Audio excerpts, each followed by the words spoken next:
అందరికీ శరణార్థులు మంచిగున్నారులా నేను వచ్చేసిన ఇయాల సుతం ఖతర్నాక్ వార్తలు పట్టుకొచ్చిన ఇంకెందుకు ఆశం మొదలు పెద్ద వార్తలు చూద్దాం పారి అసెంబ్లీలో నడిచింది లొల్లి లొల్లి నిజాలు చెప్తే సస్పెండ్ చేసిండు సభలకెళ్ళి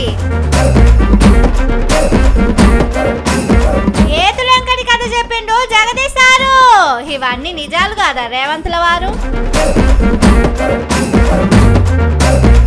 హిల్లీలా చెప్పిండు నిజమైన నిజాలు కెమెరా సాటికే ఎందుకు ఈ మాటలు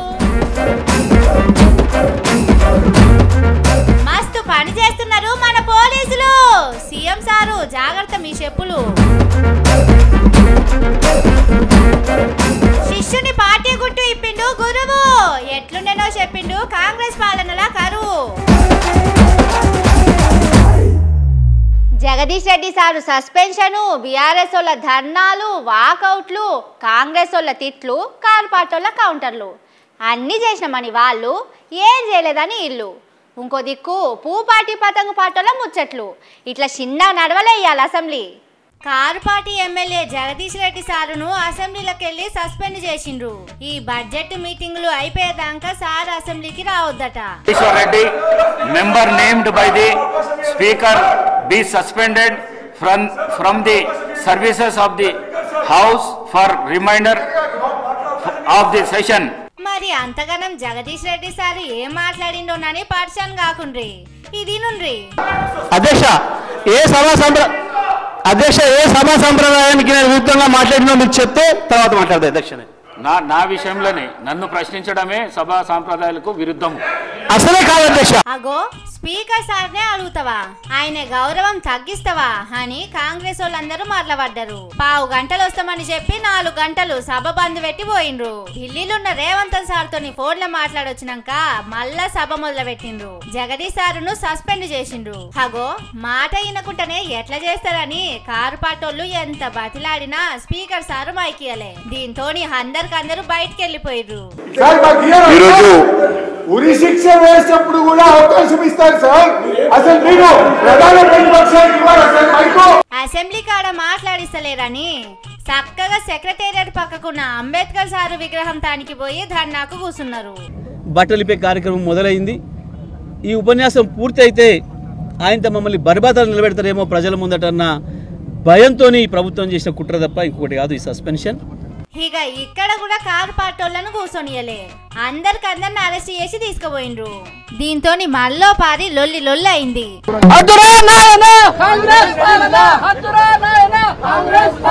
ఇక ఇటు అసెంబ్లీలా ఇదే సందనుకున్నారో ఏమో పాము ముంగిస లెక్కనే ఫైటింగ్ చేసుకునే పతంగు పార్టీ పూ పాటోళ్ళు మంచిగా ఇట్లా ముచ్చట్లు పెట్టుకున్నారు పతంగు పార్టీ అయిన హోలీ దావత్ అడిగితే శంకర్ సారు రంజాన్ దావత్ అడిగింది కావచ్చని ఇది చూసిన వాళ్ళు అనుకుంటున్నారు కానీ ఇది చూస్తే షెయి పార్టీ పూ పాటోళ్లే కాదు పతంగి కూడా అదే గ్రూప్ లో చేరింది కావచ్చని మాట్లాడుకుంటున్నారు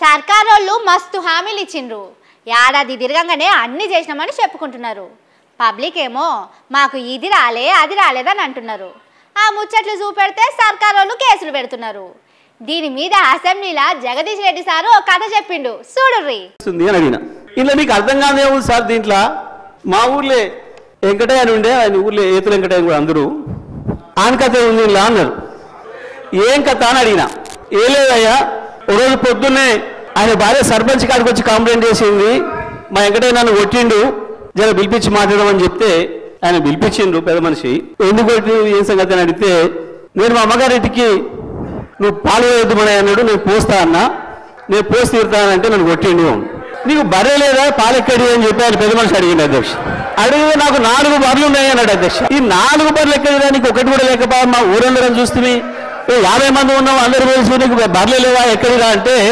సచ్చింది బతికితే పోయింది దొరికితే మా అత్తగారు ఒకటి పెడితే నేను ఒకటి కొంటే నాకు 4 బర్రెలు ఉంటాయి నాకెందుకు లేవు 4 బర్రెలు అన్నాడు ఇది కూడా అట్లనే ఉంది అధ్యక్ష ఈ గవర్నర్ గారి ప్రసంగము అంతకు మించి ఒక అక్షరం కూడా తేడా లేదు వారేవ్వా మస్తున్నది కదా కథ.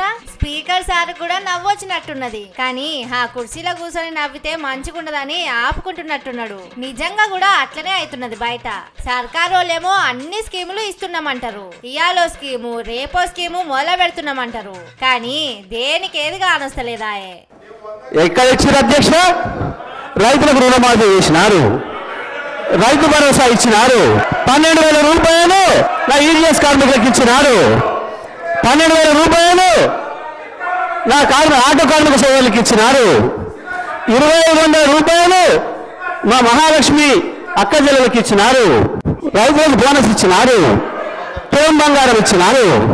ఏది ఇచ్చిన అధ్యక్ష? నా విద్యార్థి సోదరులకు స్కూటీలు ఇచ్చినారు అధ్యక్ష. 2 లక్షల ఉద్యోగాలు ఇచ్చి ఏహే ఎక్కడి సారు ఏది రాలేదని రోజు పబ్లిక్ మాట్లాడనే పట్టిరి, పొట్టు పొట్టు తిట్ట పట్టిరి. దొంగోడు అని చెప్పుకుంటాడా? చెప్పుండ్రి. సర్కారోళ్ళు కూడా అట్లనే చేస్తున్నారని పబ్లిక్ అంటున్నారు. వాళ్ళు మాకు ఏమి ఇస్తలేరు కాబట్టే ఇచ్చినమాని పబ్లిసిటీ చేసుకుంటున్నారని మాట్లాడుతుండ్రు. పని చేస్తలేరు కాబట్టే పేపర్లల్లా టీవీలల్లా వార్తలు వేపించుకొని పెద్ద పెద్ద ఫ్లెక్సీలు పెట్టి ప్రచారం చేసుకుంటున్నారని జనాలు చెప్తున్నారు. కానీ ఏం చేస్తాం సారు, పబ్లిక్ బాధతోని అన్న మాటలు చూపిస్తే సర్కారోళ్లకు కోపం వస్తున్నది. జర్నలిస్టులు పబ్లిక్ అని చూడకుండా కేసులు రాస్తున్నారు, జైలుకు దోలుతున్నారు. కానీ ఎల్లకాలం పగలే ఉంటదా?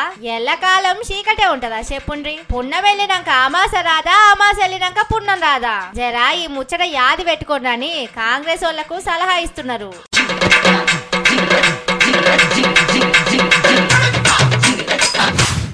నిజంగా రేవంత్ సార్ను మస్తు మెచ్చుకోవాలి. పోండ్రి, ఎంత మంచిగా నిజాలు చెప్తాడంటే అసలు సత్యహరిచంద్రుడు బతికున్నా అన్ని నిజాలు మాట్లాడేటోడో లేడో, కానీ ఢిల్లీ పోయినప్పుడే నిజాలు మాట్లాడతాడు. అవి కూడా కెమెరాలు ఫోన్లు బంద్ చేయించే మాట్లాడతాడు. 39సారి ఢిల్లీతో పట్టింది కదా, అక్కడ చాలా నిజాలు మాట్లాడిండు. చెప్తా ఇనుర్రి.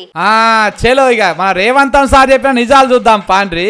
సారుకు సోనియమ్మ కుటుంబంతోని మంచి దోస్తానుందట.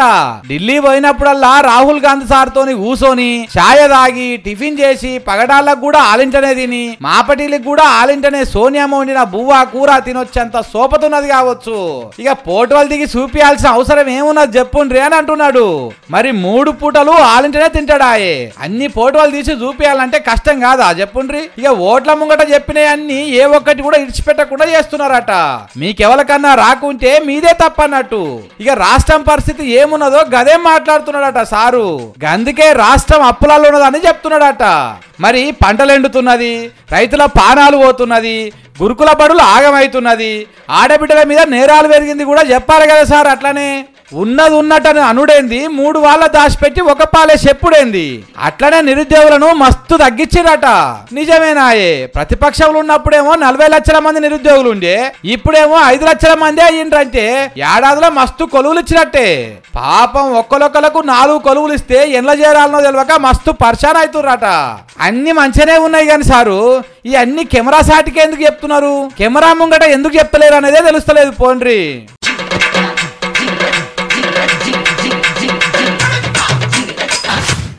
రాష్ట్రం మీద రేవంత్ సార్కు మస్తు ప్రేమ ఉన్నది. రాష్ట్రం మంచిగా ఉండాలని మస్తు కష్టపడుతున్నాడు. దొంగతనాలు దోపిడీలు జరగకుండా రోజు కమాండ్ కంట్రోల్ సెంటర్లో కూర్చొని కావలు కాస్తున్నాడు. ఎవరు ఎక్కడ పోతున్నారు, ఎటొస్తున్నారు అనే ముచ్చట్లని సీసీ కెమెరాలో చూస్తుండు. ఎంత మంచి ముఖ్యమంత్రి కదా. రేవంత్ సార్ పేరు చెప్పి చెప్పులు లేకుంటున్న వాళ్ళని చూపిస్తున్నారని పరిశాన్ కాకుర్రి. అసలు వార్త అదేనుల్లా. హైదరాబాద్ ముసరాంబాకాడ అపార్ట్మెంట్లకి వెళ్ళి రోజు చెప్పులు ఎత్తుకపోతున్నారట. నడి రాత్రి కాగానే వచ్చుడు, అన్ని సంచుల్లో నింపుకున్నాడు, ఆటోలు వేసుకొని పారారావుడు.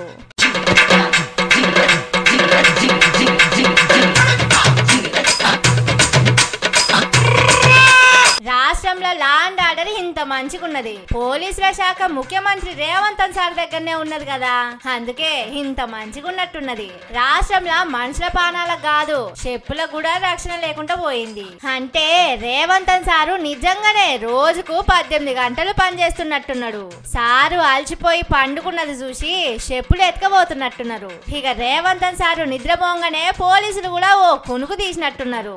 అయితవాయ్ గాని మీ చెప్పులు జాగ్రత్త సారు, మీరేమో ఢిల్లీ అసెంబ్లీకి రాష్ట్రానికి తిరుగుతున్నారు. ఆయనతో మీరు లేని చూసి మీ చెప్పులు కూడా ఎత్తుకపోగల్లా. అసలే పూటకో తీరు చెప్పులు వేస్తారు. ఒక్కోటి లచ్చలల్లనే ఉంటాయి. పోయినాయి అంటే మళ్ళా పబ్లిక్ పైసలతోనే కొనాలి. అసలే రాష్ట్రం అప్పులున్నది, దివాలా తీసిందని రోజు మీరే చెప్తున్నారు. మళ్ళా మీ చెప్పులకు పైసలు ఎక్కడికి వెళ్ళి తేవాలి చెప్పుండ్రి.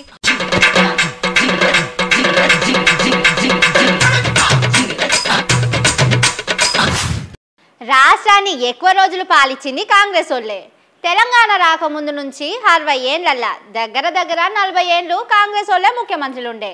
మేము మస్తు మంచిగా పాలన చేసినాం. మేం చేయబట్టే దేశం ఇట్లున్నది, లేకపోతే ఎప్పుడో ఆగమైతుండేనని కాంగ్రెస్ వాళ్ళు చెప్పుకుంటారు కదా. అంతగానం వాళ్ళు ఏం ఎలగబెట్టిండ్రో చంద్రాలు సారే చెప్తున్నాడు చూడుర్రి. 2011-12 ప్రాంతంలో సార్ చాలా బాధ ఉంది మాకు. ఎప్పుడు కరెంట్ వస్తుందో తెలియదు. అందుకని రాత్రి జాగారం చేస్తున్నాం. అప్పుడు నేను అడిగాను, ఏంటి ధైర్యంగా ఉన్నా అంటే, లేదు సార్ భయం వేస్తా ఉంది, పేపర్లో వస్తున్నాయి పాములు గరుస్తున్నాయని, చీకటి ఉంటుంది, పంప్ సెట్ అయిపోయినప్పుడు పాములు గరుస్తున్నాయని, భయంగా పోయి వేస్తుందని నాకు కుర్రాడు చెప్పినప్పుడు నేను చాలా బాధపడ్డాను. అదన్నట్టు ముచ్చట కాంగ్రెస్ పాలన ఎట్టుంటదో ఒక్క నిమిషంలో చెప్పిండు చంద్రాలు సారు. కరెంటు ఉండకపోయేది, పంటలు ఎండిపోయేటి, రాత్రి కరెంటు గాడికి పోతే పాములు గుట్టేటి, పానాలు పోయేటి. ఒక్క రైతులకే కాదు జనాలందరికీ తిప్పలే ఉంటుండే. కరెంట్ ఎప్పుడు వస్తుందో ఎప్పుడు పోతుందో కూడా తెలియకపోతుండే. దేశానికి స్వాతంత్రం వచ్చినాక 40 ఏళ్ళు కాంగ్రెస్ వాళ్ళే ఏలుబడి చేసిండ్రు. ఆ ఏలుబడి ఎంత చక్కదనం ఉన్నదో రేవంతన్ సారు గురువు చంద్రాలు సారే బయట పెట్టిండు. కానీ మేం దేశాన్ని ఏలినోళ్ళం, దేశాన్ని సక్కదనం చేసినోళ్ళం, దేశానికి స్వాతంత్రం తెచ్చినోళ్ళం అని మస్తు ముచ్చట్లు చెప్పుకుంటారు. కానీ దేశం ఎట్లున్నదో రాష్ట్రం ఎట్లున్నదో చూస్తామా చెప్పుండ్రి. కానీ మీరు చూసినప్పుడు ఎట్లున్నదో ఇప్పుడు కూడా అట్లనే అయింది సారు. తెలంగాణ కాంగ్రెస్ పాలన ఎట్లుంటదో ఏడాది సంధి చూపిస్తూనే ఉన్నారు. అప్పటి లెక్కనే కరెంటు పోతున్నది, బోర్లు ఎండిపోయినాయి, పంటలు ఎండిపోతున్నాయి. కానీ ఈ ముచ్చట చంద్రాలు సార్కు తెలివనిస్తలేనట్టున్నారు.